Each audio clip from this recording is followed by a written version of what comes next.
Hey everybody, it's your realtor friend Camille here in North Carolina.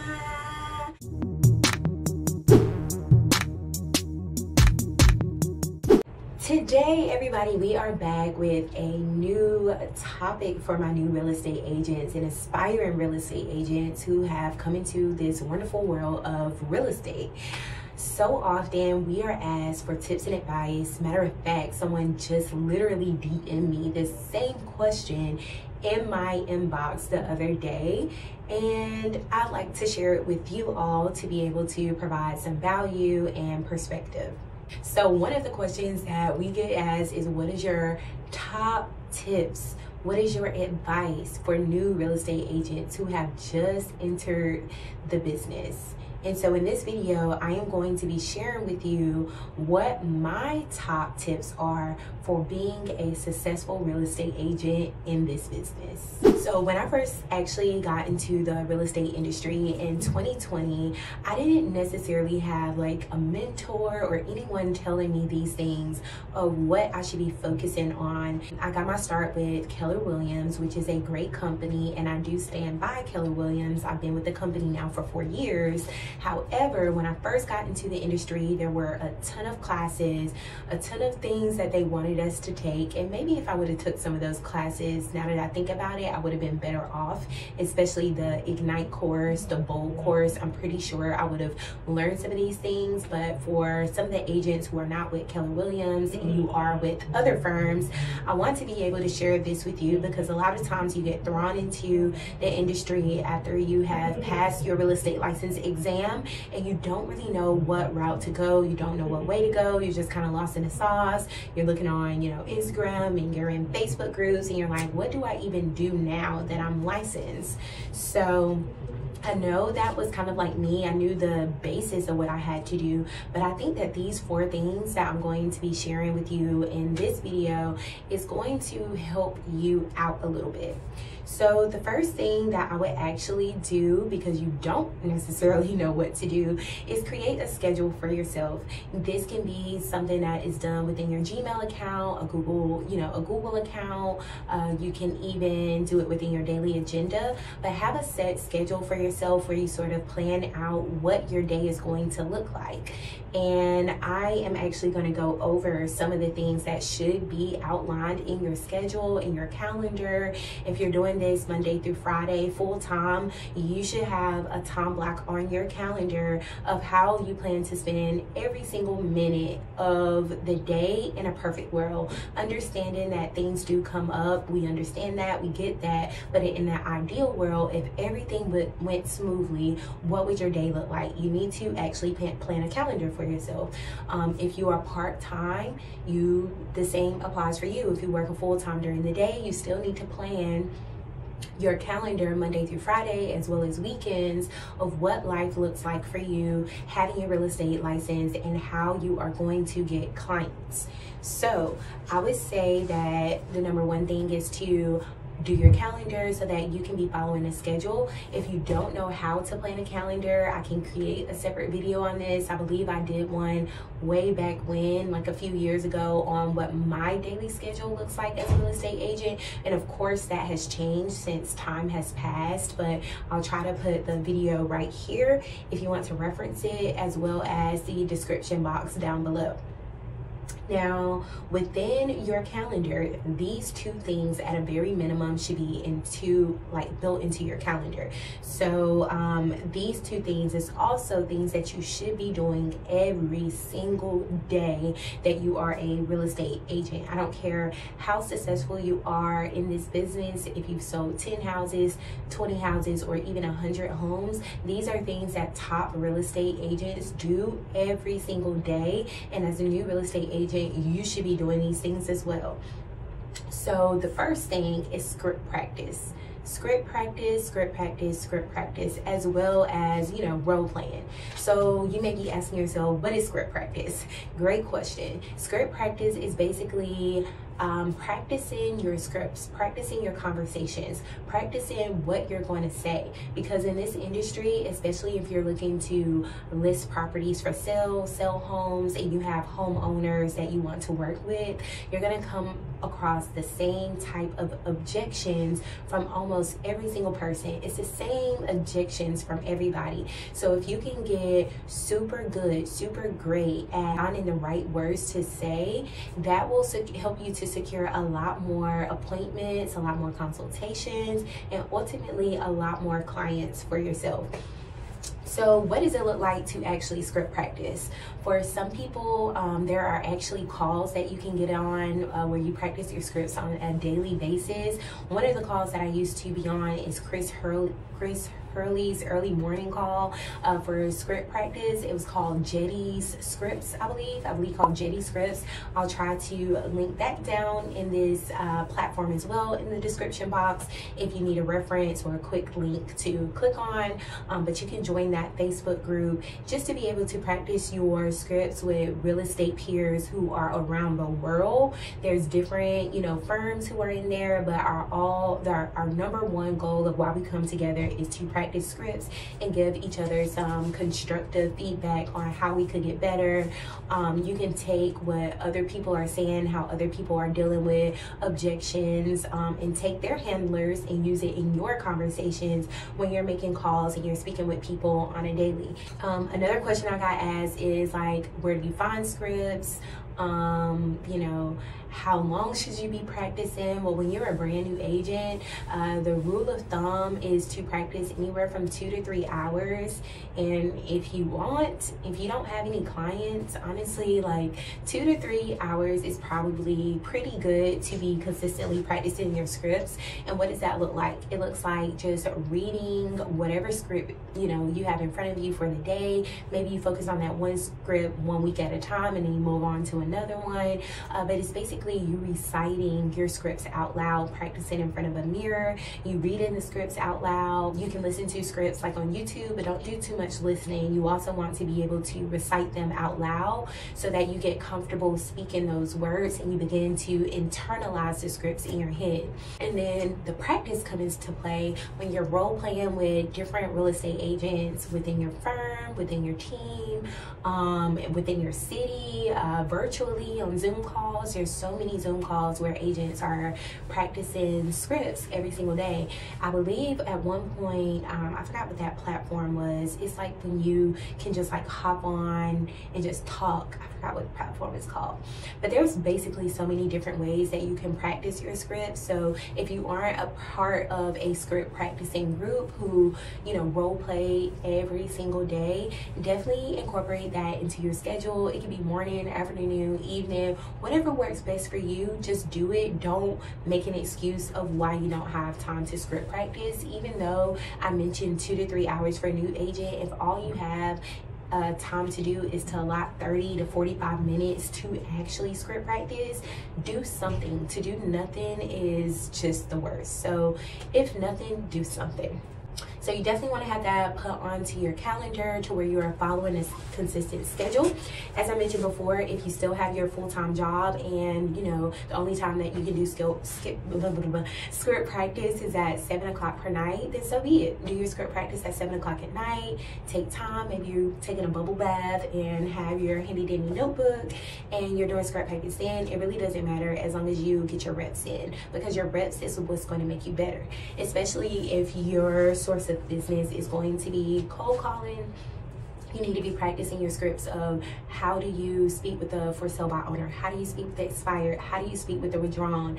And then if you are going to be even going on listing appointments and buyer consultations, that's honestly one big script as well. You need to know what to say so when you do actually get a client, you're not scrambling at the last minute and you're not showing up as unprepared, because that is the worst when you actually finally get a client and someone who's willing to give you a time of day and you go and fumble the bag because you don't have your listing presentation memorized and what to say. So where do you find these scripts? You can find these scripts online on Google. You can do a simple search of real estate agent scripts and literally click anything. Just start. You don't have to have the perfect script.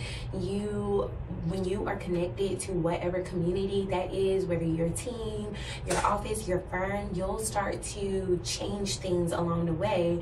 But Google is a good first place to start if you simply are just looking for where to begin and just want a script for something, in terms of calling, you know, expired listings, withdrawn listings, or even for sale by owners who have a sign in their yard or they're on Zillow. Start with that to start getting comfortable. That leads me to my next point, actually, which is lead generation.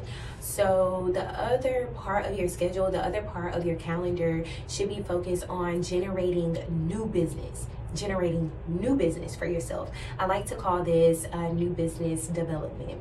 This is when you are literally getting on the phone and calling, or you're texting, or really like calling, texting, in-person meetups. Those are the main three ways that you generally will lead generate business for yourself. And we can get into the social media aspect later, but the primary ways, people still want to hear from you, right? So think about your car insurance person, or your doctor, or your, I don't know, your coach, your son's coach, your daughter's coach.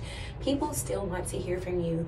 Even though everything is great with my car insurance, my auto insurance, honestly, it would be nice if my insurance professional that I'm with now did give me a call and say, hey Camille, just want to check in, see how things are going. Did you have any updates to your policy? Is there anything new that I can do for you? Are you looking to purchase any new vehicles in the upcoming months? Has there been any changes to your situation at home? We do have bundled policies that we can loop in together. Hey, we actually have this really amazing incentive coming up. Would you be interested in taking a look at it? If there's any type of news about the car insurance industry at all that I should be aware of, it would be nice to get a call or text from my insurance representative. Let me know that, because obviously they're in the field, they're doing this at a very high level every single day. And so it's the same for a real estate agent. You know, it's not just enough to post on social media. I think a personal touch goes a long way. And so during this process where you're generating new business, generating new leads, these are people and individuals that you are essentially adding to your database, that you're adding into, you're bringing them closer into your circle, you're bringing them closer into your sphere. Maybe you're connecting with them and adding them as a friend on social media, LinkedIn, to your good old phone book on your phone, you know, your contacts. Maybe you're pulling them in just to an Excel sheet. These are people that you can be nurturing consistently on a daily basis, on a quarterly basis, monthly, yearly, what have you. Generating new leads for yourself and new business is pretty much just having conversations with people and consistently talking to people every single day. You need to have a time block for that and remind them that you are a real estate professional. You're here to serve them and their family. Remind them of what you can do for them. You can assist them with getting their home listed for sale. You can assist them with purchasing a home. You can assist them with foreclosures. You can assist them with short sales. Whatever your focus area is, constantly be reminding your family, your friends, your sphere, everybody you come across of that. I was told that when I first got started in the industry, like, we should be wearing our name tags everywhere because we never know who we're going to come across in a grocery store, who is going to have a need. You could be repping yourself, like always wearing your real estate branded attire. If you're an avid gym person or you go to fitness classes, I know a lot of agents who wear their brand wherever they go and they just talk to people because you never know who somebody knows. I know so many people that count certain groups out, and I don't really think that we should be counting anybody out, because again, everybody knows somebody. And just because that person may not be a homeowner yet, just because that person may not have a need to buy yet, just because that person may not be making a move to rent yet, it doesn't mean that they have a cousin, a aunt, somebody that they went to school with who they could be sharing your name. So you want to give out good energy so that when people are thinking of somebody, they could be thinking of you. So lead generation, new business development pretty much involves calling people and having conversations. And that can be in whatever avenue that you want. There's so many ways that you can generate leads. I heard before that lead generation is wherever people are. So if your source is expires or withdrawals, you're going to be cold calling, you can be door knocking, you can be doing open houses, you could be doing social media, hopping in people's inboxes, talking about real estate, asking them how's it going, how's life, things of that nature, when they plan on making a move. So it's really just up to you. Now, those are the two things, once you actually make your schedule, you actually make your calendar, that I would personally be focused on putting on your calendar to do every single day as a new real estate agent. Block time to actually lead generate and block time to actually practice your scripts. Those are the two things outside of making your calendar. Okay, so I think y'all have that. I hope you get the point by now. If you have any questions about what we just went over, drop it down in the comment section and I will be sure to respond to your question. The next thing, the very last thing, the fourth thing that I want to discuss, and just keep in mind what we went over so far, which is number one, you need to make a calendar and schedule for yourself. Number two, you need to build in time to script practice. Number three, you need to build in time to lead generate, new business development. And the fourth thing that we're going to talk about is actually knowing the market, right? Because have you ever been to a doctor and you go and ask them a question about, you know, your diagnosis or your children's diagnosis and things of that nature, and they don't have a clue what they're talking about? Yeah, that's not a good feeling, especially when they're trying to make you well. Well, same thing for real estate. You're in the business of helping people figure out their next move, whether it be buying, selling, renting, leasing, whatever. So knowing your market is so important. If you're new to a city, I would suggest, you know, riding around to the different areas, talking to people, asking people how do they like living where they are, going out to a few restaurants, coffee bars, being familiar with the new schools that are in the area, the top school districts, knowing the area attractions, what's close by, knowing your different zip codes. That's another one, because when people tell me, oh, I want to purchase in 28277, I already know that's South Charlotte. Knowing what new developments are taking place within your city, not just homes but actual buildings, new construction, retail stores, knowing the new construction developments, knowing who the primary builders are in your area. It's not just about knowing numbers. It's not just about knowing the average days on market, the median days on market, the list to sell price ratio, and all of those numbers, which you can get, and you should know your average days on market and things of that nature.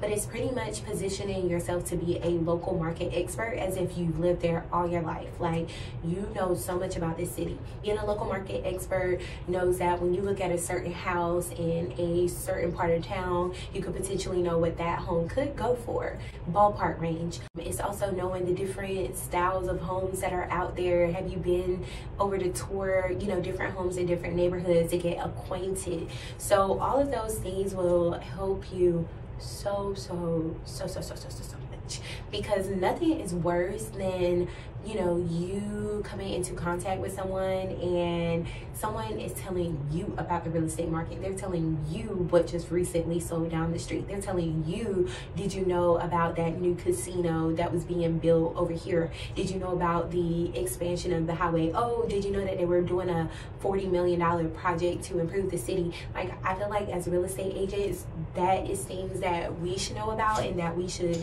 try to stay ahead of. And of course, it's not possible to know every single thing about every single home, but to have some baseline knowledge and general knowledge, to be reading up on your area, whether it be watching the news, listening to a podcast, getting an article about your local area, and just reading different like news journals and publications about what's going on in your market is going to position you as a professional that people will be attracted to, because you know what you are talking about, right? Like, if you think about it, if you went into a car dealership and you were asking about the new Hondas, like, it would be nice if you came across a sales representative who can tell you, okay, you're interested in getting a 2024 Honda. Civic, let me tell you all the new features about it. It does this, and this. The typical going price for this Honda Civic is usually $30,000, but here at our store we can get it for typically $25,000. None of our competition is doing this for you. You have the car dealership up there up the street, they'll charge you this, and this, but here over here we charge this, blah blah blah blah. We can get you, you know, and pull in different resources of how they can make this work for you. We have in-house financing. Our in-house financing is the best. You won't be disappointed. Here's our customer testimonials. Like, if you can come across a car representative that just knows their product, that's going to make you feel a lot more confident than if you went into that same, you know, dealership or a different dealership and someone's like, yeah, you're interested in the Honda Civic 2024. Okay, let me come over here. Why don't you come sit down, come to my computer, let me actually see what the typical price of the cars is. Then they spend some time researching, they don't know what they're talking about, they're lollygagging. You'll instantly be able to tell the difference between the two. So, and that's actually going to increase your confidence when you're out on consultations and you're out speaking with people. It's just knowing what the heck you're talking about. Anyways, enough is enough. I hope you found this video to be helpful. I know it was a long one, but I hope that it was impactful for you. Connect with other new real estate agents. Connect with, you know, real estate agents that's been in the game. Enjoy a community. I can't stress that enough. Community is so important in this business because it's easy to get discouraged, but when you have a community of people behind you and you're all working towards the same goal, which is generational wealth, getting our time back and putting money in our pocket, it makes this career so much more rewarding, so much more fulfilling when you're connected with the right people. So go charge yourself to connect with the right people. Go charge yourself today to create a schedule for yourself and stick to it. Don't make excuses. Stick to your schedule by any means necessary, and I guarantee you that even by doing those two things, practicing your scripts every single day, being connected to a community and lead generating for new business, having conversations with people, you will be successful. Anyways, it's your favorite realtor again here in North Carolina. If you found this video to be helpful, go ahead and click the thumbs up button. I would appreciate that so much. Also, if you could express your gratitude in the comment section, that will actually help out with the YouTube algorithm, and I look forward to seeing you guys in my next video. Bye.